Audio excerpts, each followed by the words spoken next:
The next session will be by Bharat, partner at Excel. He'll explain a bit more on Excel Atoms, the early stage program from Excel, and the partnerships he's building, specifically focused on Industry 5.0 cohort for Excel Atoms.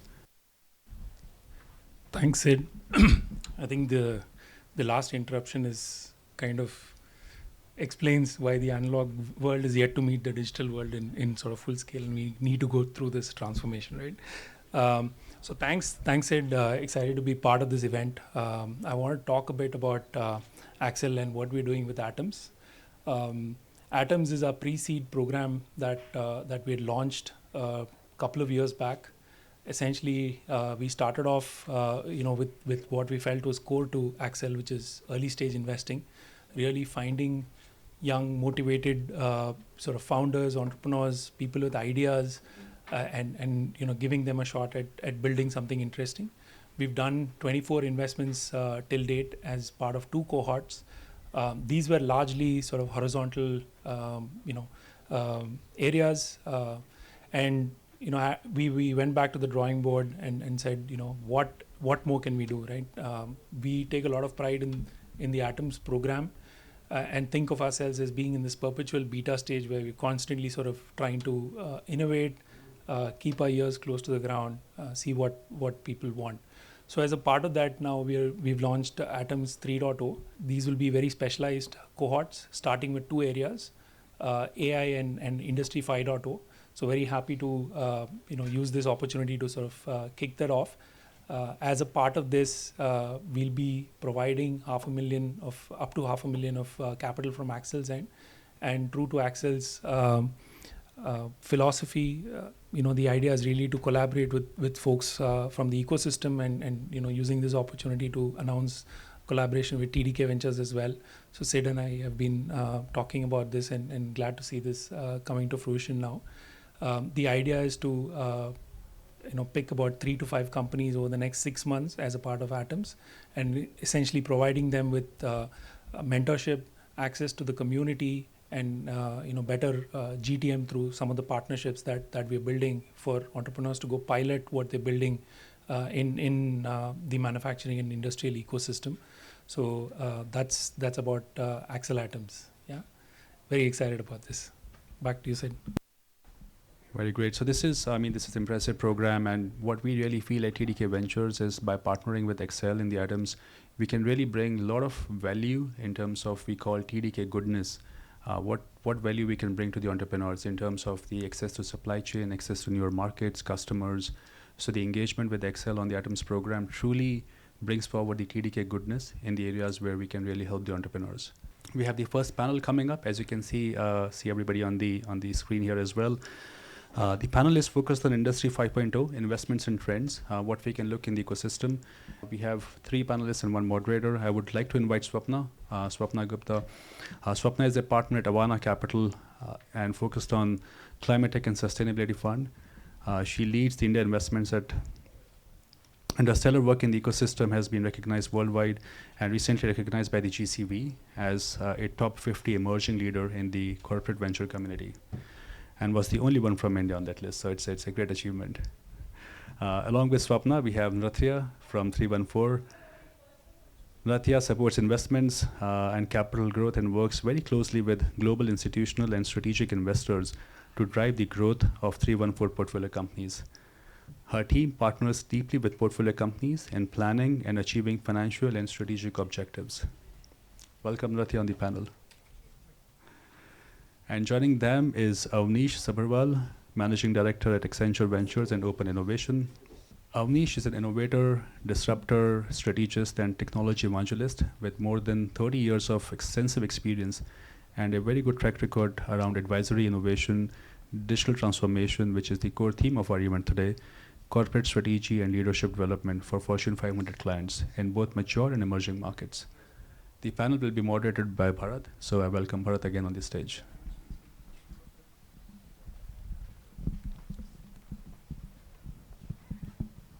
Thanks, Sid, and excited to be part of this panel. I think a lot of the context has already been set by Sid in terms of what Industry 5.0 is.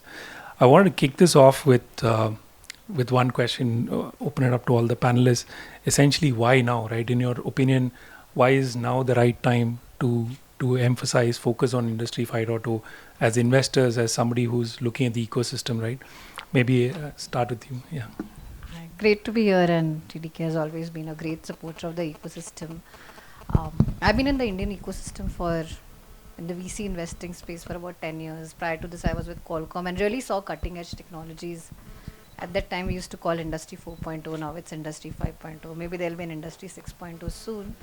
But I think the power was really in the power of automation and data. When Industry 4.0 people started talking about, I think people only thought data, and that's where it ended. That can I get more data? That's all, right? That's the only quest.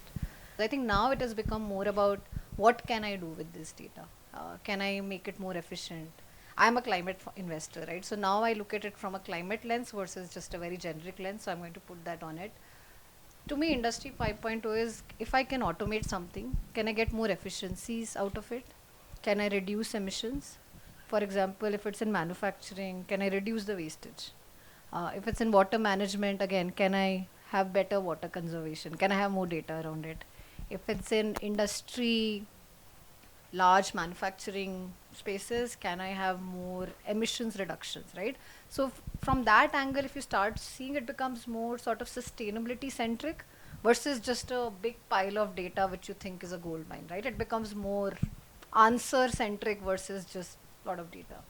I would echo a lot of that. I think adding a little bit more flavor is when we have come through, I think for the first time, all of humanity, or as we know it in the same time, has experienced the exact same situation all together. And that's something that you don't go away from. So never have we been more aware, hyper aware of the human portion of this equation. We focused a lot on the digitization around manufacturing in different sectors, but now the how humanity plays into it, sustainability, and what we need to be doing to sort of almost rectify the damage we've done over far too long, probably a little bit too late now, but all of these are very top of mind, and they're not just top of mind because they're nice to have, but they're now increasingly becoming the reality of businesses, both supported by how regulators are thinking about this globally, and also inside out how businesses are thinking about the impact that they're having, and genuinely like how it's also affecting their bottom lines.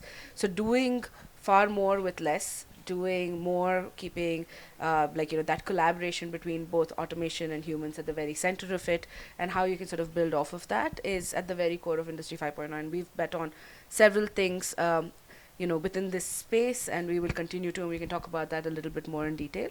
But at that intersection is where we're seeing very large enterprises, particularly speaking about the Indian context.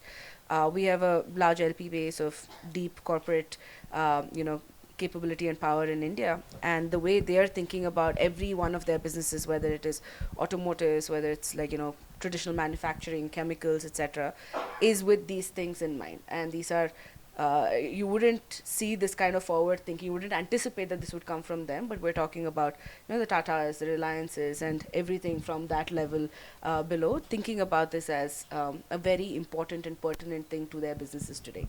So it's almost like future proofing, and that's what and how it is actually being thought about, how leveraging technology and building sustainability, baking it into it, is being thought of today. So that's why the why now, right? Like we might have always wanted to do it, but the macro factors are there, inside out, the right incentives have been lined up, and frankly for some of these things it's genuinely a little too late, but better late than never.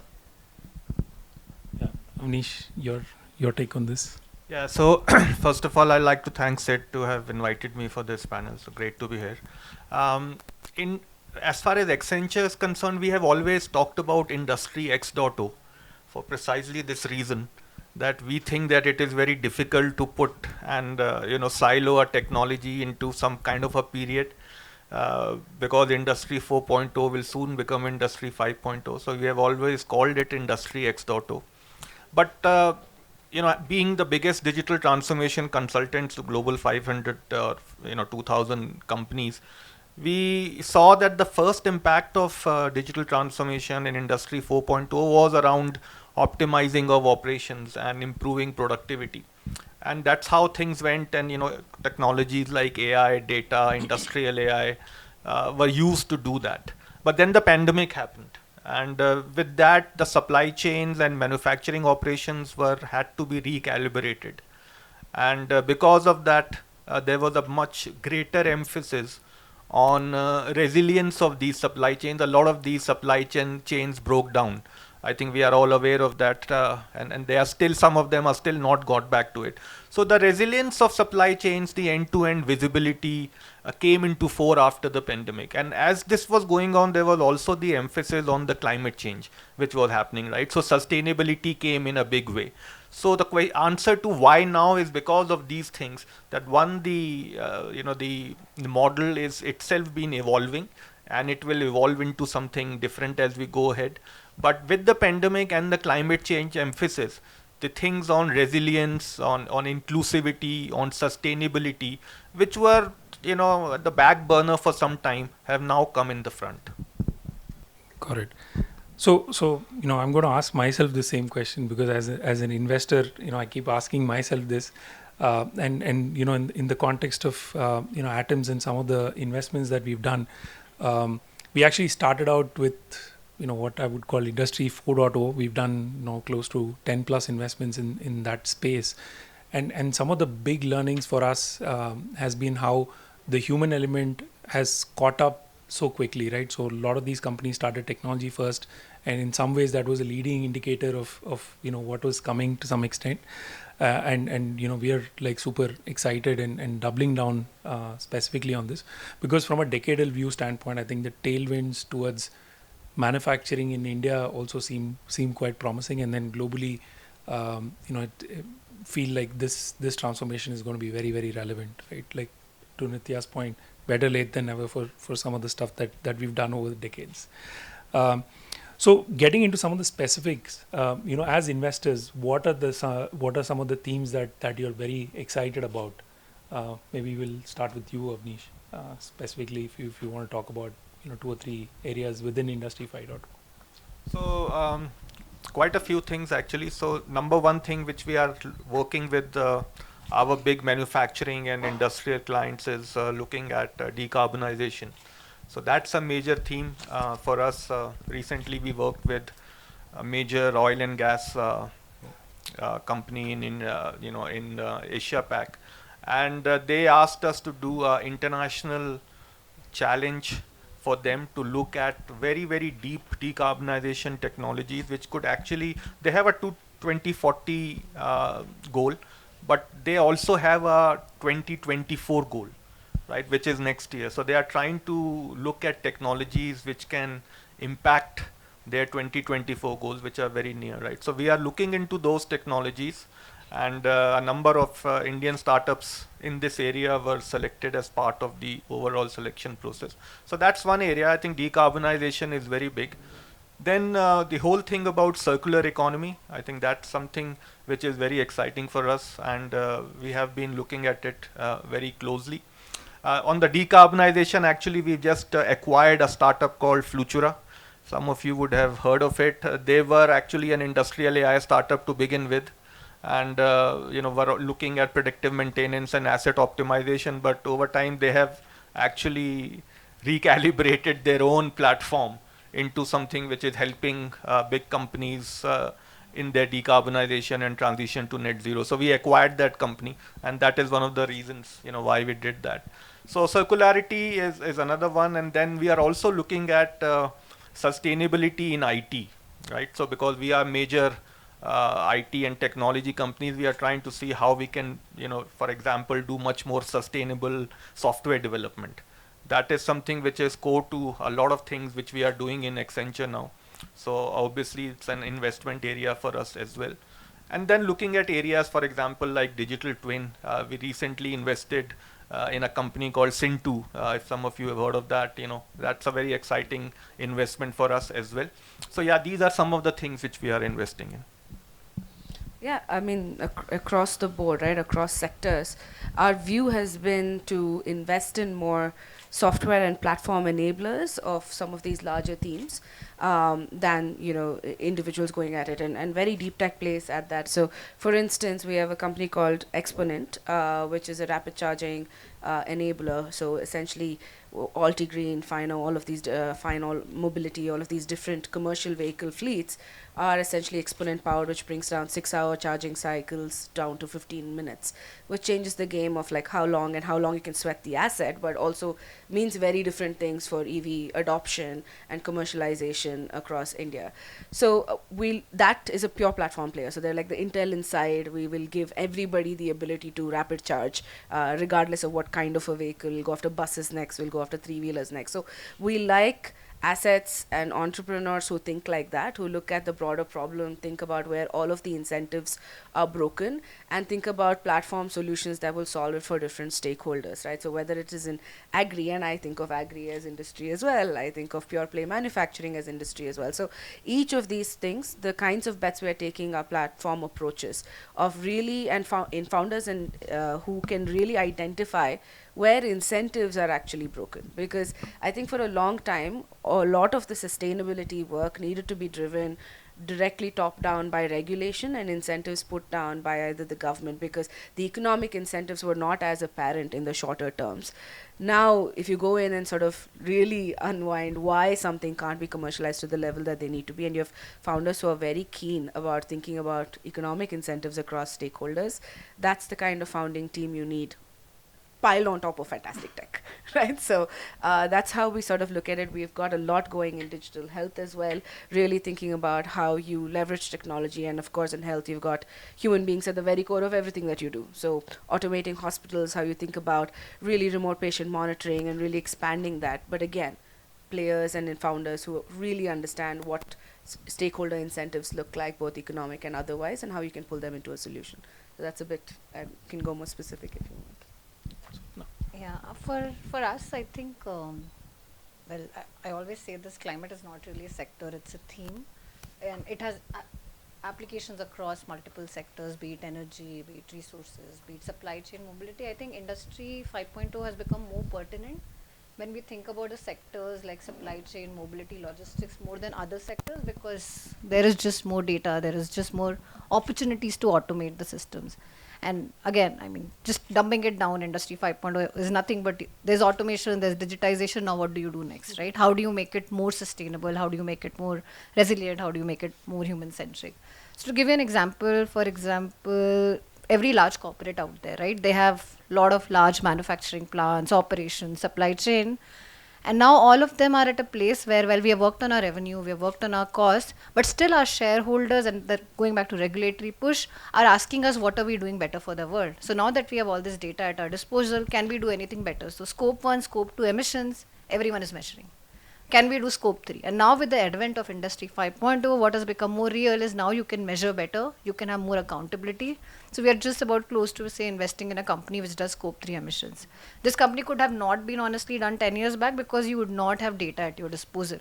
You would not know how to get accountability out there. Now you can do reporting, tracking, and accountability. That's one example, right? The other way to think about is the supply chains. Supply chains have existed for many years, and I think the biggest challenge is, if you think about our country, 14% of GDP versus 8% anywhere, highly inefficient. Is that a sector I can go after and bring efficiencies? Yes. Can I make it in a way that once this is here, I can make it more sustainable? Yes. Can I reduce the wastage? Can I increase circularity there? Can it have real impact on the ground? And can I make it measurable? I think that's again where we are seeing a lot of innovation coming out from the ecosystem. So I'm excited. Great. That's a pretty wide range of themes. We are sitting in Bangalore and talking about this, right? So the obvious question to ask is, why is India going to be relevant or important, with respect to the next generation of Industry 5.0 technologies, right? So maybe we start with you, Avnish. Like, in your perspective, what is the India play here? Yeah, I think India has a big play as we are trying to get into the China plus one strategy. There is a lot of value which we can bring at the intersection of sustainability and digital transformation. So the things which are in favor of what is working for India, obviously first is talent. There is a lot of talent, especially educated on STEM, and that is going to increase further. So that is one. The second is in terms of our IT services and IT product industry. This has been going on for some time now. And so, if you look at the talent required for digital or for Industry 5.0, you have that. I think there is no other country which has talent of that scale, which we have. Government initiatives have been there, like Digital India and Make in India. So those have been helping as well. So I think there is quite a lot. Our startup ecosystem, I think, in this space is probably one of the best in the world. I have always been excited about industrial AI and what we are doing there, and now sustainability is coming up in a big way. We have great startups in that. Also our domestic market, right? I think the domestic market gives opportunities to deploy Industry 5.0 technologies in a big way across different sectors. Having said that, I think there has never been a dearth of opportunities as far as India is concerned. But in the end, it will all depend upon surmounting a number of challenges as well. For example, physical and digital infrastructure, right? That is something which we will need to look at. Second is also about the data confidentiality and also responsible AI. So there are, along with the opportunities, there are challenges as well, which India will have to sort out to get its right position in this area. Maybe Nitya, double clicking on that, you've invested in companies and you're looking at themes. What are some of the challenges that founders should be aware of as they think about building for this space? I think to the point that I had raised before, right? These are incredibly complex ecosystem, or at least like industry sectoral level problems. So you need a different level of maturity in understanding the sector that you're playing in. So for instance, like before, I think at Industry 4.0, it was all about, can you build solutions that are a nice little sliver, you still have a neat verticalized opportunity that you can monetize. Now, when you're thinking about more stakeholders and more requirements, which is the sustainability angle, the human angle, everything else, like you need a different maturity and understanding of the specific industries you're working in.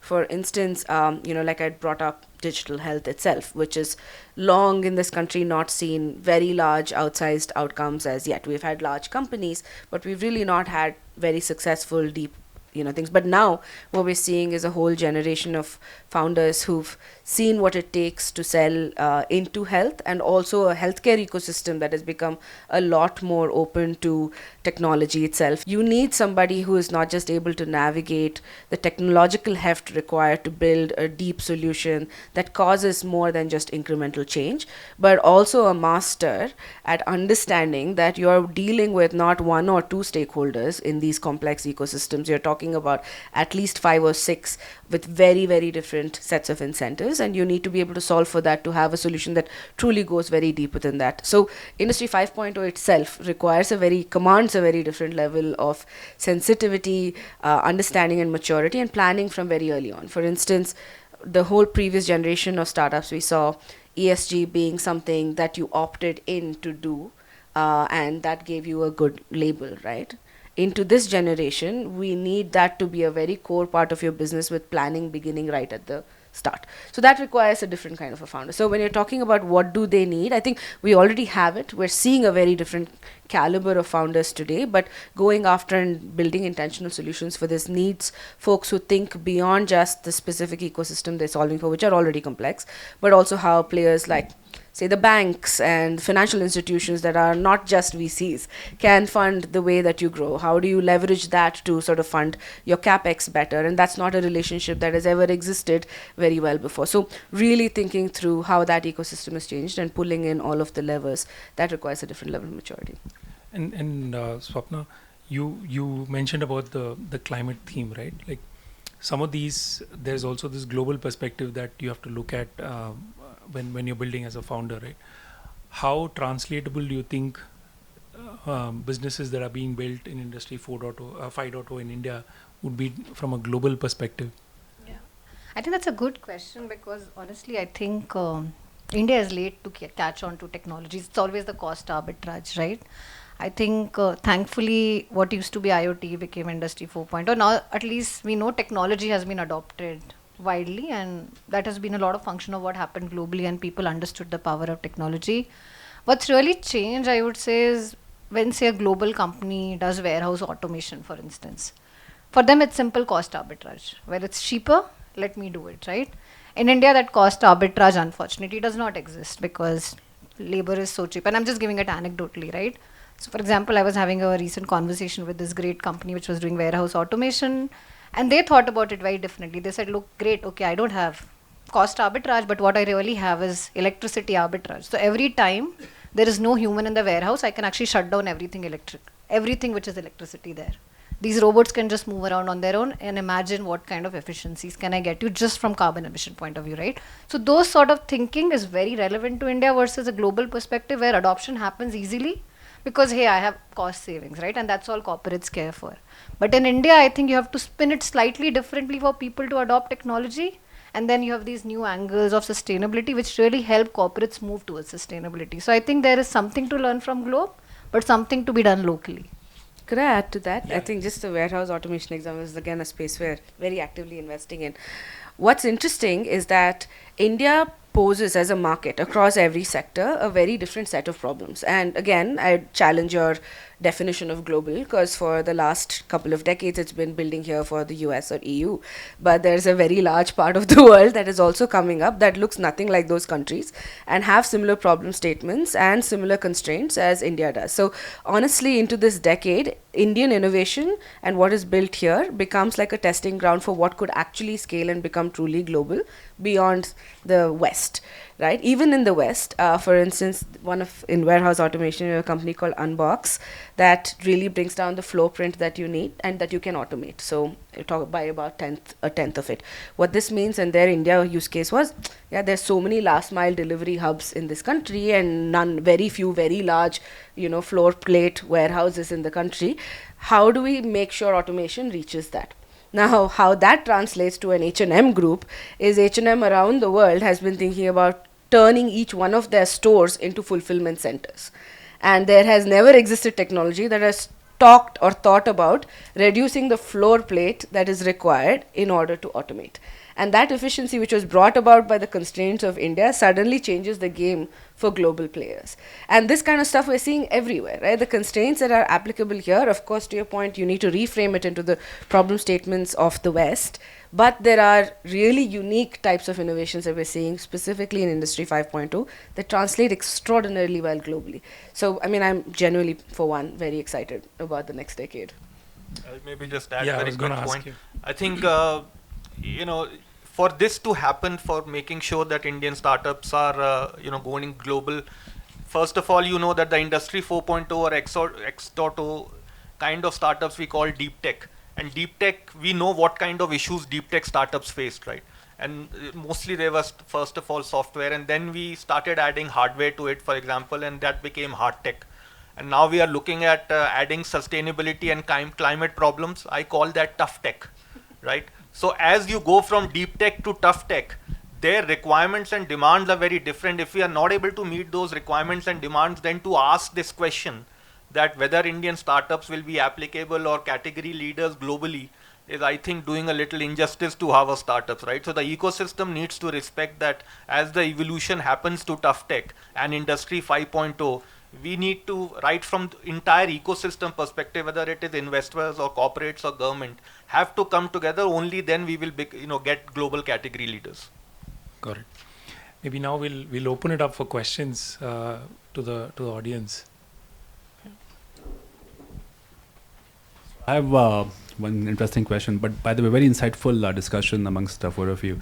So how do you kind of really see the whole innovation engine of India, which is maybe universities and some of the deep tech centers? How are they kind of planning this change of Industry 5.0? Are they kind of really ready in that change? And do you see things changing at that level so that we can see a good stream of innovations coming up? I think we are emulating a very West model there. So a lot of what we saw happen, say Silicon Valley or Tel Aviv, was a lot of these universities were the epicenter of innovation. That's where research minds got together, built the next set of innovation, got the grant money, got it going.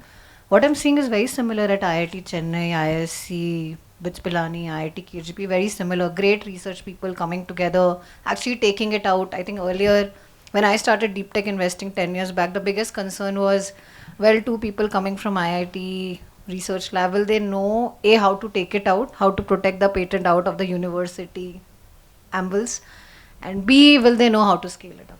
I think those questions have been very easily answered, which is why you see more and more people coming out and actually emulating what happened in West. Yeah, just to add to that, I think we have some common history there with one of our investments, Detect. It was started by folks, students who were at IIT Madras, and pretty much has remained in that ecosystem. So we've seen some early. And I'm sure all of us know Professor Satya is a legend. He has like 5 companies, so. Who have been invested in one of them. So. He's a startup churner. Yes. Any questions from the audience? So we have some questions virtually. One of our colleagues from Santa Clara, Geeta, she has this question. Is India VC ecosystem investing in AI chips for India's unique needs? We actually did 5 years ago. So we actually have a portfolio from them. Maybe we were a little early to it, but yes, very actively. I don't know if you've seen the announcements in the last 3 to 4 months, but I think it's a major focus area for them as well. A lot of the major VCs here, this is a very big sectoral focus right now. Yeah. Thank you. And I think with Foxconn, etc., I think with you getting more fab in the country, this will become more real. Yes. So, very fascinating discussion. One question I have is, do you guys see how India plays, especially in the innovation space in core sectors like chemicals and what I would call biological manufacturing? A lot of core IP to be developed, a lot of great ideas and research labs, and slightly longer gestation period, but very high potential for disruption. So when you look at Industry 5.0, how do you look at that piece of the puzzle? Maybe I can answer that. So we are, along with deep tech, which is more on the technology, we are working on deep science as well. And that's where we have a center of excellence with Indian Institute of Science, where things like good chemistry, computational chemistry, genomics are things which we are looking at. In fact, it is one of the segments for the Accenture Ventures Challenge, which is happening on 8th of June. And I was asking Sid whether he will be available for the grand jury there as well. So for Accenture, deep science and this whole area is a big area. And you will also see some investments happening in this in the next few months. We have a center of excellence and joint collaboration going on with IISc in this space, and collaboration with BIRAC as well to look into life sciences. No, BIRAC is fantastic, but this segment, and we have a ton of the really great investors in deep tech here in the audience, but it's not traditionally seen support beyond the earlier stages. We definitely, as a VC ecosystem, need a lot more structured support for longer time frame. The way we think about it at 314 is definitely about portfolio allocation. There is a certain high risk allocation that we can do towards deep tech, and that we back all the way. For instance, we're in a biologics company, probably one of the few out of India, building for antimicrobial resistance, a company that 5 years after our investment has molecules in phase 1 and phase 2 clinical trials, probably the first molecule in 6 decades for microbial resistance. But it's even within our portfolio, it's not as many as we would like, and the venture sort of outcomes put a different kind of pressure on it. So we need to do more. That's the honest truth. Yeah, just to add to that, we've done quite a bit on the life sciences side. I think we started this back in 2007-8 when we did one of our first life sciences investments, and then medtech since then, and then digital health. The challenge has been there is early pool of capital, but once they get to a certain scale, it's been hard because domestically to commercialize has been a challenge, and then to take it global, that capital need to make that shift has also been a challenge. So that part hasn't been solved, and it's been almost a decade now. Yeah, there's one more from our TDK Ventures president, Nicola Suach. Where do you see the intersection of generative AI with Industry 5.0? Is this a super boost opportunity? I think when Zoom cuts out, you need generative AI to kick in and fill in the silence. But yeah, I mean, on a more serious note, we already have some of our companies actually testing out generative AI applications in industrial.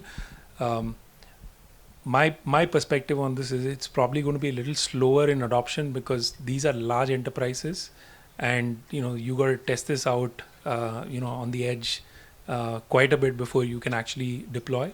So I think you're probably going to see adoption in lower hanging use cases where there is a digital touch point, like customer support and things like that, or marketing, or reviewing documents and things like that. But on the edge, at the core of manufacturing, generative AI in intersection of Industry 5.0 is probably going to be a bit slower. At least that's my perspective. I don't know. You guys have a different. I think very similar there. I think it's all about sandboxing any new technology you want to be wary, and especially if it comes to downtime, you're further wary. So I think that's where, to your point, I don't know how soon will large enterprises or manufacturing giants really adopt it, but areas where you are still slightly more forgiving and can afford sandboxing is where you will see the first adopters. So one area where we are seeing the two coming together is industrial metaverse, right? And that's where a number of our startups and clients are looking at how we can build technologies using Gen AI, and looking at solving use cases in industrial metaverse. So that's the first thing which we have found, where there is a natural interlock of the two technologies. Okay, I think we'll wrap with that. I think thanks to the panelists. Great session. I personally enjoyed it, and hand it over back to Sid for the next one. Thank you.